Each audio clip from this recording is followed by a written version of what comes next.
जय मां कंजर, जय माता दी। आज के वीडियो में हम माता अन्नपूर्णा व्रत कथा आपके सामने प्रस्तुत करने जा रहे हैं। उम्मीद करती हूँ कथा का पूरा फल लेने के लिए अब कथा को शुरू से लेकर अंत तक जरूर श्रवण करेंगे। एकाग्र होकर इस कथा को श्रवण कीजिएगा और कमेंट बॉक्स में जय मां अन्नपूर्णा, जय माता दी लिखकर अपनी हाजिरी जरूर लगवाइएगा। तो चलिए अभी हम माता की कथा को शुरू करते हैं। ओम गणेशाय नमः। युधिष्ठिर बोले, हे देवकी के आनंद को बढ़ाने वाले भगवान श्री कृष्ण, मुझे वनवास के समय बड़े बड़े दुख सहने पड़े। हे केशव, भोगों की बात तो दूर रही, मुझे तो ये भी ज्ञात नहीं कि पेट भर भोजन के लिए अन्न कैसा होता है। कभी दिन में, कभी रात्रि में कम, कभी अधिक भोजन संयोग से ही प्राप्त होता था। हे प्रभु, कभी सूखा, कभी चिकना, तो कभी स्वादिष्ट और कभी बिना स्वाद का भोजन प्राप्त कर विकल रहता हूँ, अथवा कभी कभी भूख से पीड़ित होकर पृथ्वी पर सो जाता हूँ। हे कृष्ण, विभिन्न प्रकार के कंदमूल, फल, शाक आदि को खाकर भी मेरा मन भूख से व्याकुल रहता है, जिसके कारण मेरी तृप्ति नहीं होती है। हे प्रभु, गांडीव को धारण करने वाले अर्जुन वो महाबली भीम के साथ रहते हुए भी मेरा राज्य दुर्योधन ने हर लिया और मेरा अपने बंधु बांधवों से वियोग हो गया। हे पद्मनाभ, मुझे इस प्रकार का कष्ट क्यों सहना पड़ रहा है? हे कृष्ण, इस संसार में प्राणियों को अन्न का कष्ट किस कारण से सहना पड़ता है? हे माधव, मुझ पर कृपा करके बताएं कि इस संसार में ऐसा कौन सा क्रम है जिसके करने से दरिद्रता व बंधु बांधवों से वियोग ना हो और ना ही किसी से द्वेष अथवा वे मन से हो, ना ही किसी से कुछ मांगना पड़े।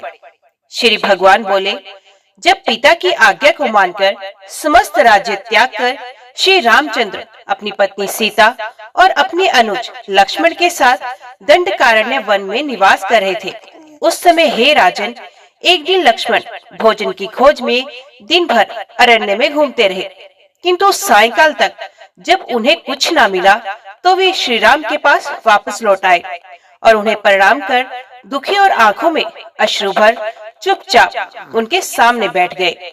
ऐसी स्थिति में श्री राम ने अपने अनुज को मधुर वाणी से समझाते हुए कहा, हे वत्स, अपने हृदय को दुखी मत करो, क्योंकि इस संसार में प्राणी अपने भाग्य का फल भोगते हैं। मनुष्य पूर्व जन्म में जो दे आया है वही इस जन्म में प्राप्त करता है, इसके अतिरिक्त उसे कुछ नहीं मिलता। हे महाबाहो, जिसने सुस्वादु, सुरस और मनोहर भोजन दिया है वही अनंत प्रकार के खाने योग्य भोजन को प्राप्त करता है। हे बंधु, जिन्होंने पूर्व जन्म में कुछ भी नहीं दिया वे हमारी तरह कष्ट को प्राप्त करते हैं। देखो ना, संपूर्ण पृथ्वी अन्न से युक्त है, फिर भी हम कर्म फल से अन्न के लिए तरस रहे हैं। हे सुमित्रा नंदन, हम लोगों ने निश्चित रूप से पूर्व जन्म में ब्राह्मण को नहीं खिलाया है, अतः महाबुद्धे, इसे कर्म फल समझते हुए इसकी चिंता छोड़ दो। श्री राम और लक्ष्मण में इस प्रकार का वार्तालाप हो रहा था कि महात्मा अगस्त्य ऋषि वहां पहुंच गए और श्री राम ने उठकर उन्हें प्रणाम किया। हे युधिष्ठिर, उचित रूप से सत्कार हो जाने के पश्चात सुख पूर्वक बैठे हुए अगस्त्य ऋषि से श्री राम ने यही बात पूछी जो तुम मुझसे पूछ रहे हो। तब अगस्त्य ऋषि ने कहा, हे श्री राम, मैं इस विषय से संबंधित एक कथा सुनाता हूँ। इस महान अपार समुद्र रूपी संसार से मोक्ष कराने वाली भगवान शिव की परम प्रिय काशी नाम की नगरी है। उस नगर में देवदत्त व धनंजय नाम के दो ब्राह्मण भाई निवास करते थे, जिनमें देवदत्त तो अति धनवान था, किंतु धनंजय धनहीन होने के कारण बड़ा दुखी रहता था। बड़ा परिवार होने के कारण दुखी धनंजय अति चिंतित होकर सोचने लगा कि मैंने ऐसा कौन सा पाप किया है जिसके कारण मुझे अन्न प्राप्त नहीं होता है। क्या मैंने गर्भवती स्त्री अथवा बच्चों को दिए बिना अकेले ही सब कुछ भक्षण कर लिया था, या मेरे गृह से सत्कार के बिना कोई अतिथि वापस लौट गया? क्या मैंने किसी के द्वारा दिए हुए अन्न को श्रद्धा से ना खाकर उसकी उपेक्षा की या उसकी निंदा की, अथवा भोजन करते समय क्रोध करके उस अन्न को उठाकर दूसरी ओर फेंक दिया। क्या कभी मेरे पास अधिक अन्न होने के कारण अधिक धन पाने के लोभ से अकाल पड़ने की कामना की, अथवा मैंने रास्ते में पड़े हुए अन्न की उपेक्षा की?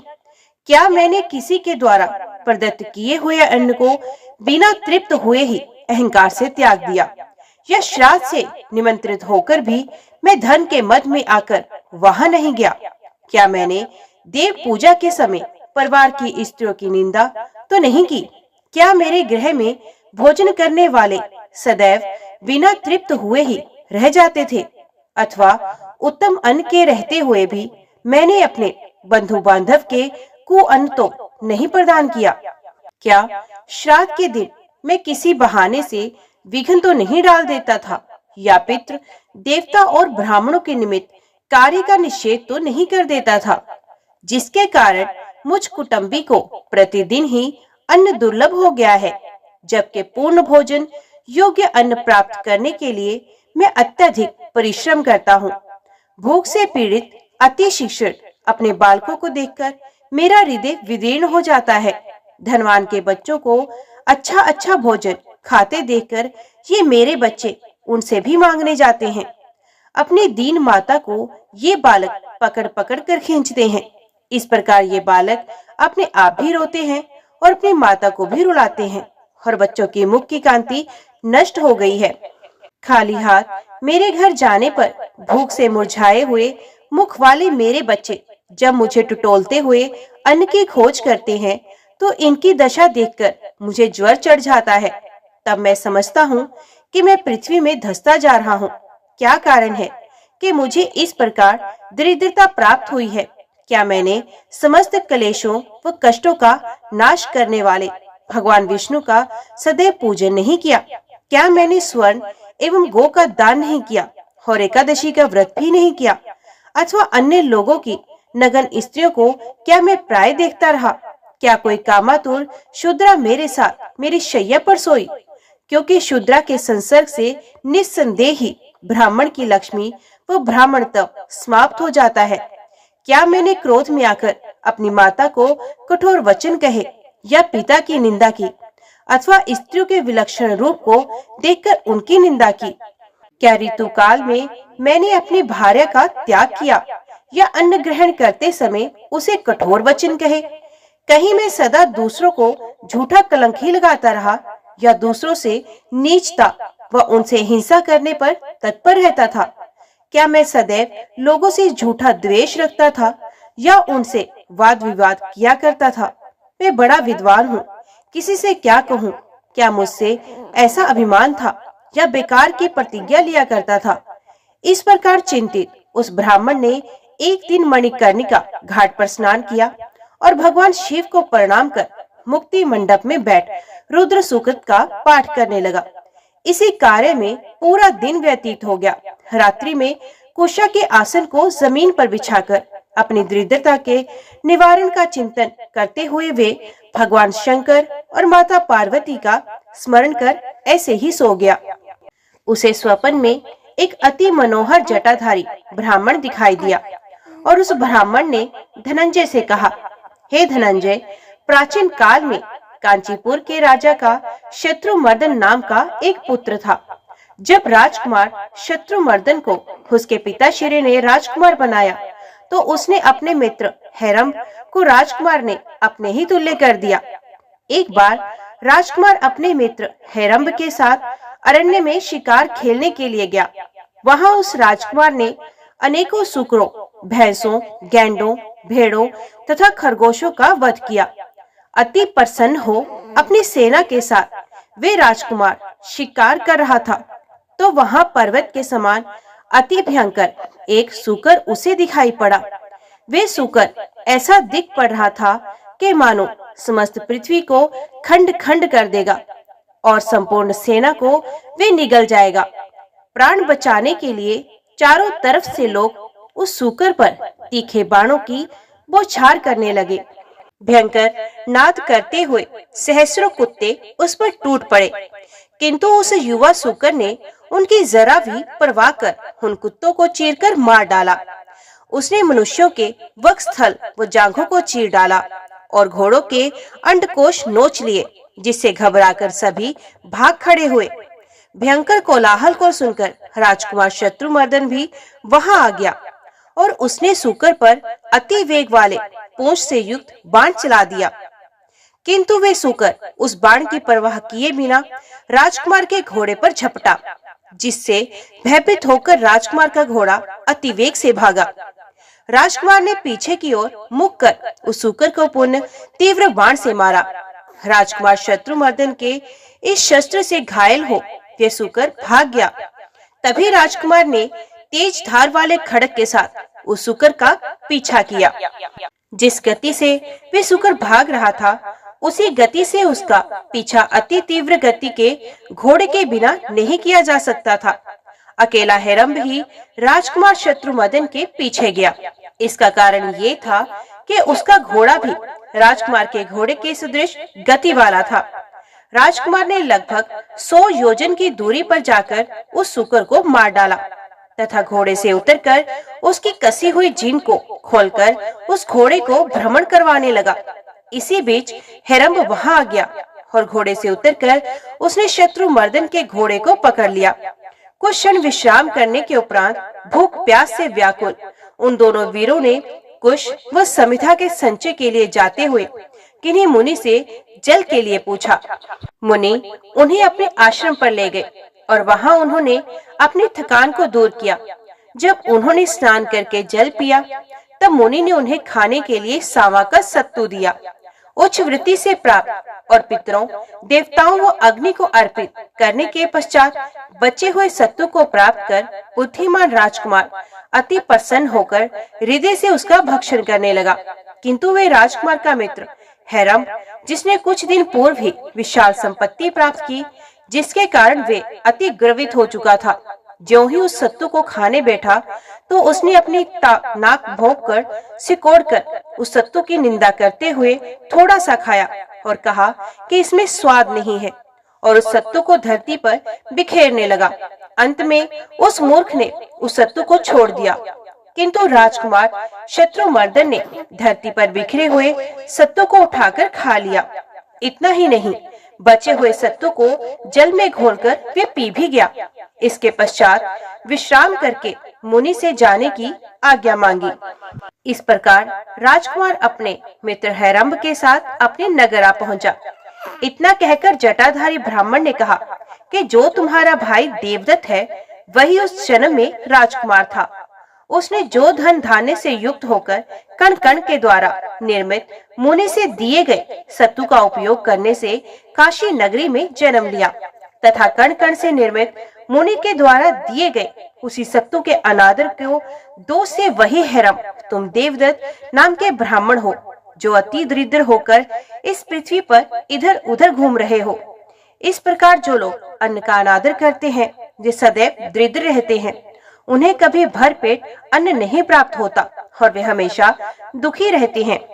इसलिए बुद्धिमान मनुष्य को बिना स्वाद के अन्न को भी अमृत की तरह ग्रहण करना चाहिए तथा ब्राह्मण को प्रतिदिन अत्यंत अच्छे अन्न का दान देना चाहिए।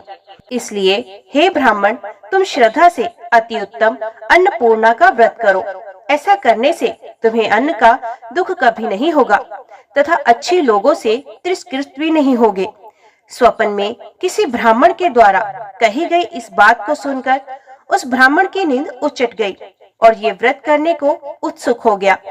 वे वृद्धों से और धार्मिक जनों से अन्नपूर्णा व्रत के विषय में मालूम करने लगा तथा अनेक ग्रंथों में अन्नपूर्णा व्रत का पता लगाने लगा, किंतु कहीं भी उसे अन्नपूर्णा व्रत की विधि प्राप्त नहीं हुई। अन्नपूर्णा व्रत की विधि पता लगाने की उत्सुकता से वे ब्राह्मण पृथ्वी पर इधर उधर भ्रमण करने लगा। इस प्रकार अनेक तीर्थों का विचरण करते हुए वे असम की ओर चला गया। उसने बड़ी श्रद्धा से भगवती कामाख्या का पूजन किया और उसी स्थान पर तालाब के उत्तरी तट पर, जहाँ अनेक प्रकार के वृक्ष थे, इधर उधर घूमने लगा। वहाँ पर उसने दिव्य रेशमी वस्त्र धारण की हुई अति सुंदर नेत्रों से युक्त स्त्री समूह को देखा जो भगवती कामाख्या की पूजा कर रही थी। उनके निकट जाकर उस ब्राह्मण ने विनय के साथ पूछा, हे साध्वी देवियों, ये आप कौन सा व्रत कर रही हैं? इस व्रत की क्या विधि है? इसका क्या फल है? और ये अति उत्तम व्रत किस समय किया जाता है? तब उन स्त्रियों ने कहा, हे विप्र, श्रद्धा व भक्ति से अपने हृदय को एकाग्र कर ध्यान से सुनो। सच्चिदानंद परमेश्वर की जो शक्ति है तथा एक रूपा होते हुए भी अनेकानेक रूपों में विद्यमान है, जिसने ये संपूर्ण संसार बनाया है। इस समस्त चराचर जगत को शिव शक्ति में समझो। जो शिव है वही विश्वेश्वर है और जो उनकी शक्ति वही विश्वेश्वरी पार्वती है। वही शक्ति जब सृष्टि रचती है तो माया पालन करती है, जब संहार करती है तो कालरात्रि के नाम से प्रसिद्ध होती है। उसी अन्नपूर्णा भगवती का सभी प्रकार से शुभ फल प्रदान करने वाला यह अति उत्तम व्रत है। शुक्रवार को प्रातःकाल गंगा अथवा नदी में सर से स्नान कर रेशम का डोरा लेकर रोली से रंग लें। उसमें 17 गांठें चंदन की देवें। इसके उपरांत धूप से उन गांठों की पूजा करें। गांठों में भगवती अन्नपूर्णा की स्थापना करें। 7 ध्रुवा, 10 अक्षर तथा नाना प्रकार की सुलभ सामग्रियों से भगवती अन्नपूर्णा का पूजन करें और कहें, हे माता अन्नपूर्णे, मुझे अन्न, पशु, पुत्र, यश तथा लक्ष्मी प्रदान करें। इसके साथ ही आयु, आरोग्य व ऐश्वर्य प्रदत्त करें। हे देवी, मैं आपको प्रणाम करता हूँ। इस प्रकार से प्रार्थना करके पुरुष दाई तथा स्त्री बाईं भुजा में उस धागे को धारण करे और शांत चित्त से कथा सुने। कथा के अंत में 17 हरे धान के चावल व दुर्वा लेकर ये 16 वाक्य कहे, हे माता अन्नपूर्णा, आप तो सर्व शक्तिमयी हैं, अत सर्व पुष्पमयी ये दुर्वा आपको अर्पण करता हूँ। आपको नमस्कार है। इस प्रकार 16 दिन तक मां अन्नपूर्णा की कथा का श्रवण करें व डोरे का पूजन करें। फिर जब 17वां दिन आए तो व्रत करने वाले सफेद वस्त्र धारण करें। रात्रि में पूजा स्थान में जाकर धान के पौधों से एक कल्प वृक्ष बनाकर स्थापित करें और उस वृक्ष के नीचे भगवती अन्नपूर्णा की दिव्य प्रतिमा स्थापित करें। उस प्रतिमा का रंग जवा पुष्प की भांति हो। उनके मुखमंडल में 3 नेत्र हो। मस्तक पर अर्धचंद्र शोभित हो, जिससे नव यौवन के दर्शन होते हो। बंदूक के फूलों की ढेरी उसके चारों ओर लगी हो और वे दिव्य आभूषणों से विभूषित हो। उनकी मूर्ति प्रसन्न मुद्रा में स्वर्ण के आसन पर विराजित हो। मूर्ति के बाएं हाथ में अन्न से परिपूर्ण माणिक का पात्र और दाएं हाथ में रत्नों से निर्मित कलशूल हो। कमल वाले पंखुड़ी पर एक कमल पर पूरब से दाहिनी ओर से नंदिनी, मेदिनी, भद्रा, गंगा, बहुरूपा, तितिक्षा, माया, हति, स्वसा, रिपुहंत्री, अनंदा, नंदा, पूर्णा, रुचिरेत्रा, स्वामी सिद्धा, हासिनी अंकित करें। हे देवी, मेरे द्वारा की गई इस पूजा को ग्रहण करें। आपको नमस्कार है। वर और अभय को प्रदत्त करने वाली बंदूक फूल के तुल्य शोभन वर्ण वाली अन्नपूर्णा का आवाहन हाथ में फूल लेकर ही करना चाहिए। हे देव देवेश भगवान शिव की प्राण वल्लभा अन्नपूर्णा देवी, मेरे द्वारा की गई इस पूजा को स्वीकार करो। तुम्हें हमारा नमस्कार है। उपयुक्त प्रकार से आवाहन कर नंदनाय नमः पादम संप्रयाम इस मंत्र से नंदा देवी को जल अर्पित करें। इसके बाद भगवती उमा को अर्घ्य और आचमन्य प्रदान करें। संसार की माता गिरजा को चंदन तथा मधु पर समर्पित करें और फूल लेकर ये कहे, हे जगत के मंगल को भी मंगल प्रदान करने वाली माता कार्तिकेय की मैया, तुम्हें नमस्कार है। इस प्रकार नमस्कार कर भगवती को धूप, दीप, नैवेद्य, वस्त्र, सिंदूर, आभूषण, तांबूल तथा अनेक प्रकार के सुगंध, सौभाग्य आदि द्रव्य उन्हें समर्पित करें। फिर भगवती को प्रदक्षिणा कर साष्टांग प्रणाम करें और अपनी भुजा से डोरे को निकालकर भगवती के चरणों में रखेंगे। हे माँ, संपूर्ण धन संपत्ति को प्रदत्त करने वाली ये डोरा जिसे मैंने धारण किया था, उसका व्रत आज संपूर्ण हो गया। हे माँ, इस डोरे को तुम ग्रहण करो। हे माता, तुम तीनों लोगों का लालन पालन करने वाली हो। मैं तुम्हारा दास हूँ, इसलिए माता तुम मुझे श्रेष्ठ वर प्रदान कर मेरी रक्षा करो। फिर अन्नपूर्णा व्रत की कथा सुने। गुरु को दक्षिणा प्रदान करें, 17 पात्रों में पकवान से पूर्ण कर दें, ब्राह्मणों को दान दें, फिर सुहागन औरतों को भोजन कराएं। तत्पश्चात रात्रि में स्वयं भी बिना नमक का भोजन करें और रात्रि में भगवती का महोत्सव करें। फिर पृथ्वी पर साष्टांग प्रणाम कर भगवती से प्रार्थना कर उनका विसर्जन कर दें। फिर इस प्रकार प्रार्थना करें, हे माता, हम लोगों को तुम्हारे चरण कमल के अतिरिक्त और कोई सहारा नहीं है। हे माँ, आप हमारे अपराधों को क्षमा करो और मेरे परिवार पर प्रतिदिन कृपा दृष्टि रखो। कल्प वृक्ष से निर्मित किए गए धान की बालों का उपयोग बीज आदि के लिए करें या स्वयं भोजन करें, किंतु दूसरे को कदापि ना दे। इस प्रकार 16 वर्ष तक अन्नपूर्णा व्रत को करें। फिर 17वें वर्ष उद्यापन कर दें। पूर्वत 17 पात्रों को पकवानों से पूर्ण कर वस्त्र तथा बांस के छतरी से ढक दे। फिर ब्राह्मणों को अन्न व गौ का दान करें। अपने गुरु को अन्न का 3 पात्र प्रदान करें।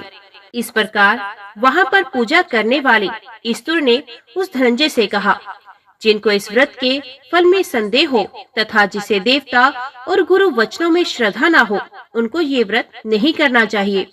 जो भक्ति तथा श्रद्धा से रहित हो, नास्तिक हो, विद्या को निगूहन करने वाला शठ हो, उसे ये व्रत कदापि नहीं कहना चाहिए। जिसे देवता और गुरु वचनों में श्रद्धा हो, जो पिता का भक्त और ज्ञानी हो, उसी से ये व्रत कहना चाहिए।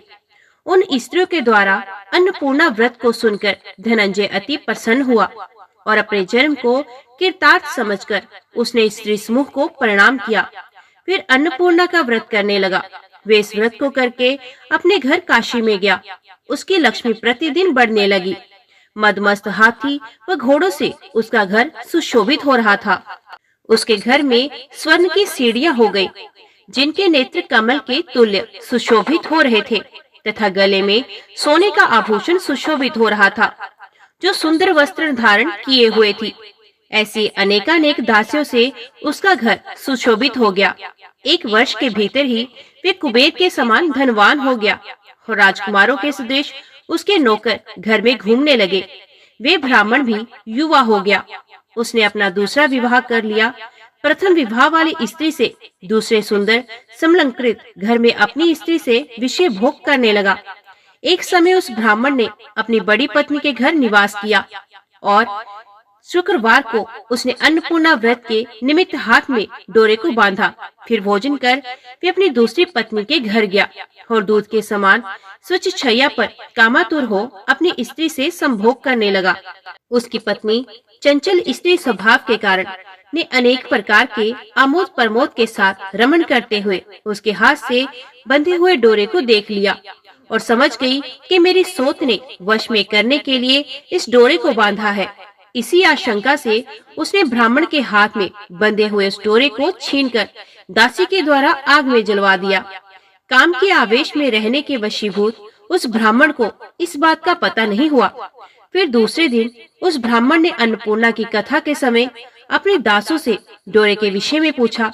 जब किसी ने कुछ नहीं बताया तो उस ब्राह्मण ने एक दूसरा डोरा अपने दाएं हाथ में बांध लिया।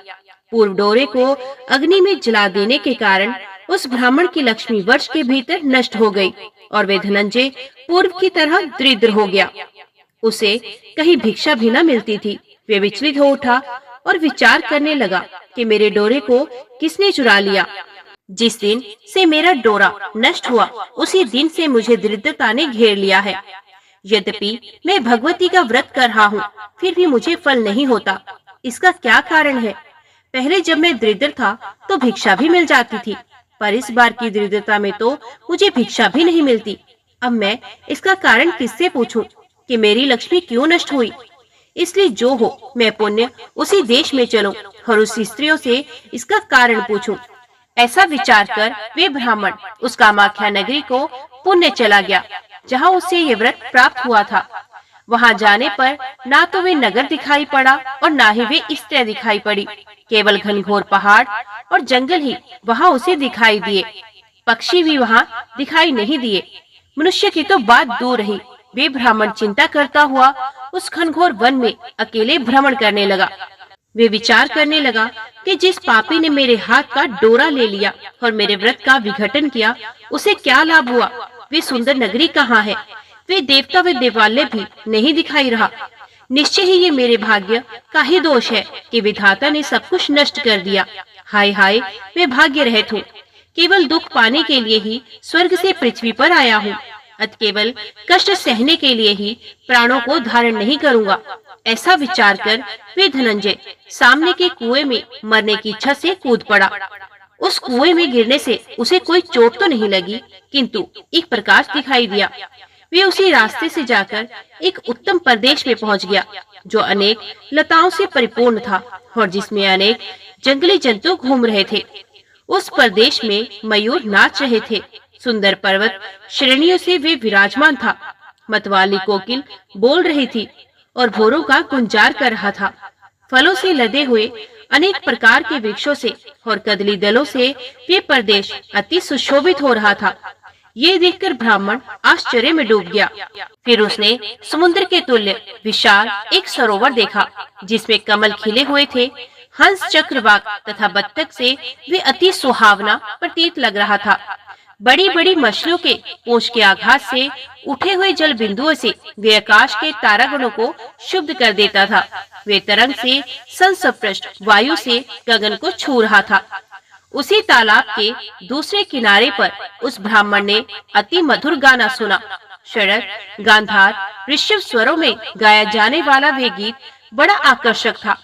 धीरे धीरे उस गाने का पता लगाता हुआ वह ब्राह्मण स्फटिक मणि से निर्मित अति समृद्ध एक भवन के पास पहुंचा। उसमें विदुर मणि की सीढ़ी लगी हुई थी। उस सुंदर भवन के चारों ओर दरवाजा था। वे ब्राह्मण बेरोक टोक उस भवन में गया और उसने मणि से बने एक मंडप को देखा, जिस मंडप के मध्य में स्फटिक मणि के समान देदीप्यमान अत्यंत तेजस्वी एक पुरुष नाच रहा था। वे पुरुष सूर्य की अनेक मणियों से सुशोभित था। उसके मस्तक पर चंद्रमा विराजमान थे और वे जटा धारण किए था। उसके 3 नेत्र थे। अग्नि की ज्वाला निकल रही थी। अनेक प्रकार के आकार वाले पुरुष उसके साथ गाना गा रहे थे। उसके आगे रत्न के सिंहासन पर दिव्य आभरण से विभूषित अति सुंदर एक युवती स्त्री बैठी थी। कपूर, इलायची तथा लवंग से युक्त पान से उसका मुख सुशोभित था। उसका शरीर बंदूक पुष्प के समान रक्त वर्ण का था। सुंदर दासियां उसे मनोहर तांबुल का बीड़ा दे रही थी। सुंदर चवर के चलने से उसके कर्णभूषण इधर उधर डोल रहे थे, जिससे मुख की शोभा और भी बढ़ रही थी। उसका मुख अनेक सुगंधित द्रव्यों से परिपूर्ण था। वे मंद मंद हंस रही थी। दिव्य रूप वाली अनेक सुंदर सखियां उस भगवती माहेश्वरी की सेवा कर रही थी। सहसा स्त्रियों के द्वारपाल ने ये कौन है, ये कौन है, ऐसा कहकर बेंत से उसे आगे जाने से रोक दिया। फिर भगवती की आंखों का इशारा होने पर उसे अंदर ले गया। वे ब्राह्मण उस समय अति भयभीत हो रहा था। उसने भगवती के पास जाकर उन्हें साष्टांग प्रणाम किया और भगवती की कांति से हतप्रभ होकर वहाँ कुछ भी बोलने में असमर्थ हो गया।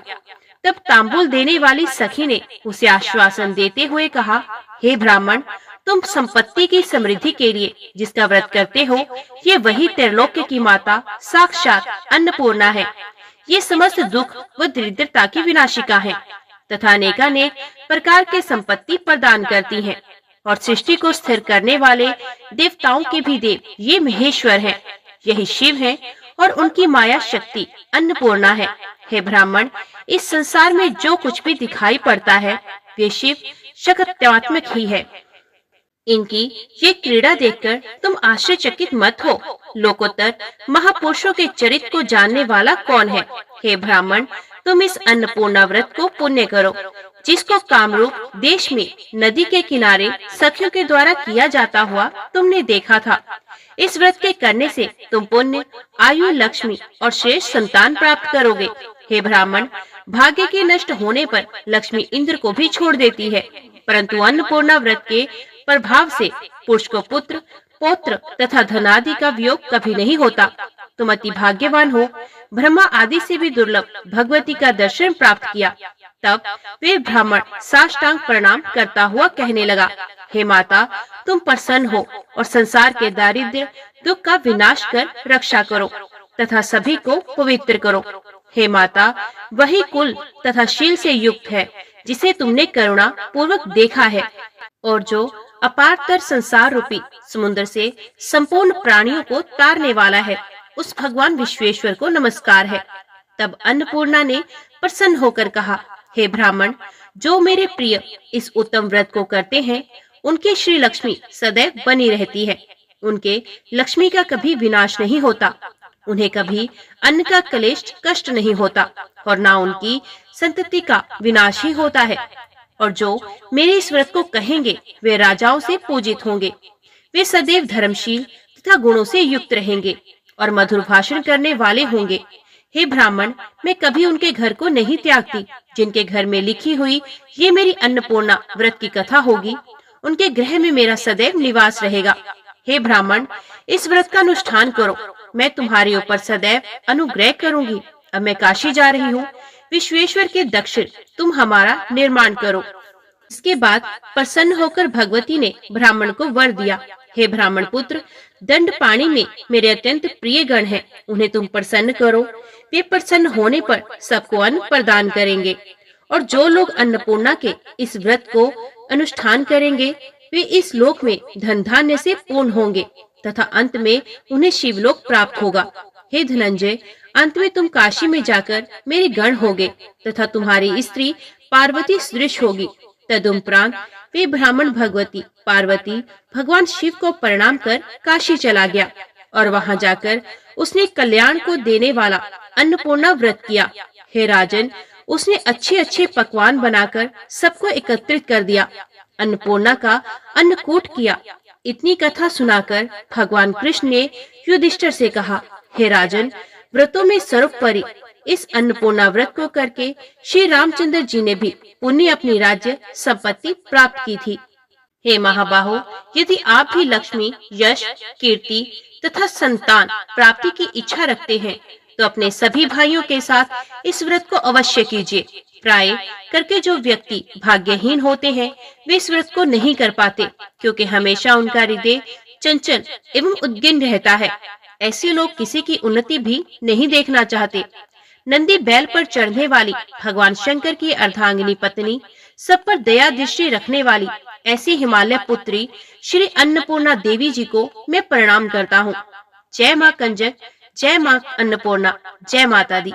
आज की वीडियो में इतना ही। उम्मीद करती हूँ वीडियो आपको पसंद आई होगी।